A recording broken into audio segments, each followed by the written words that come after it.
simple. It is either you are guided by RBI regulations or IRDA or SEBI or the government of India, which is the catch-all bucket. And either you're a fin or a tech, which is B2C or a B2B. So the reality of fintech lies in these 8 boxes. And everything that you do, you could flip a little bit here and there, but it is within those boxes and channels that you will really operate. So the 2x2 is whether it's a very crowded market or not a crowded market, whether it is a market where you have enough players or you don't have enough players. Crowded market with a mega large universe of players still could offer opportunity like a credit until maybe 2, 3, 4 years ago, and an opportunity where there are enough players and it is not mega large, one should stay away from it, like stocks. There are only so many that can come out and succeed unless you're bringing a very different lens to it, like how Dhan brought a very different lens to what Zerodha was doing. Then you can probably even infringe on that customer set and take on those customers. But there has to be some amount of differentiation.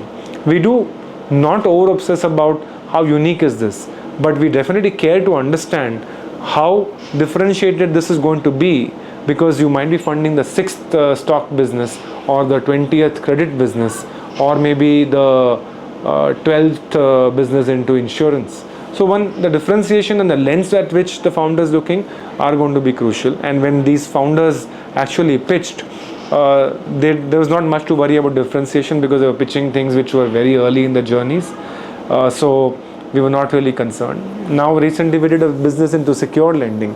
Lending, so to say, was the proxy for fintech, like I said about a few minutes ago.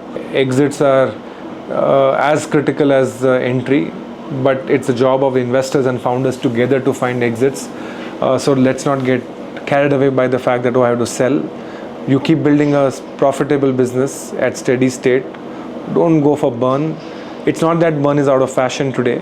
I do feel that looking at our Fund 1 portfolio and some of the companies that are doing well in Fund 2, enough of them have done well despite the ecosystem and not because of the ecosystem. And the fact that they were profitable gives you a chance. So do not forget that there are 2 sources of raising capital. Investors is just one of them. It is a customer who can be a valued source of capital too. And avoid buzzwords. No matter how cool AI is, if you don't have an element of AI, it's okay not to have AI. Fintech, tech today is less than 10% of the GDP. It's not 50%, and it won't be. So even for the next 20 years, it will be still real life. So life beyond tech also will be funded. So let's not get obsessed about buzzwords. They don't help beyond a point. Rather than those ideas specifically, because then I'll go into a laundry list. Okay, I'll start again because I said 2, 3. I answered you rather than. Okay, so I'll leave you with some provocative thoughts. Banks and bank committees called asset liability committees or insurance committees would look at the product, and they will say that, okay, how broad-based the product is. Is this going to be applicable to 20 million people? Is it going to be applicable to 2 crore, 5 crore? So the audience and the mass applicability would drive the launch of a product. We have reached that era, and our lives are going to witness products that might be launched only for 20,000 people universe. So I do feel very strongly about personalization as a theme. That personalization as a theme would end up impacting not only financial services, it will impact health, and within financial services, it's fairly all pervasive.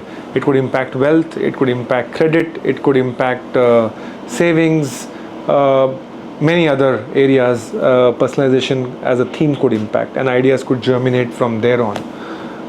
My colleague Joseph in the team is pretty much bullish about trust as an area, and I can fully resonate with it.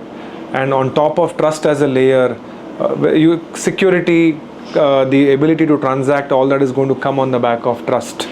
So you can maybe force fit things around compliance, around judiciary, trust core, security, etc. Those are big themes that I do feel strongly about. My colleague Jatin recently published a thesis around healthcare, financing, etc. So cusps are important. Anything which is a combination of ideas does end up similarly. Bottom of the pyramid ideas combined with agri and financial services are something that makes me bullish, because as we solve the food security challenge, as we solve the inclusive growth and the financial inclusion agenda of the government, they are not going to be areas which will be social responsibility statements by corporates. There will be credible startups that will be building. There are few who are doing a stellar job, and there will be those that will come up as well. And credit becomes a flavor which is perpetual in nature. My colleague Udyan is putting up a paper. Stay tuned, you will see it soon. So yeah, these are some of the themes that I feel are strong enough.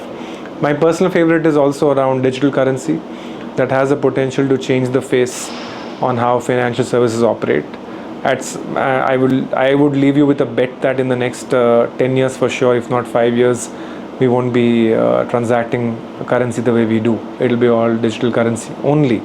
It has already turned that way, so nobody should find it as a surprise. But I'm basically predicting that currencies will be vanishing. Like how we have to tell our kids about annas and pesas and pi, we will have to take them to museum to see currencies and cards. That's my take.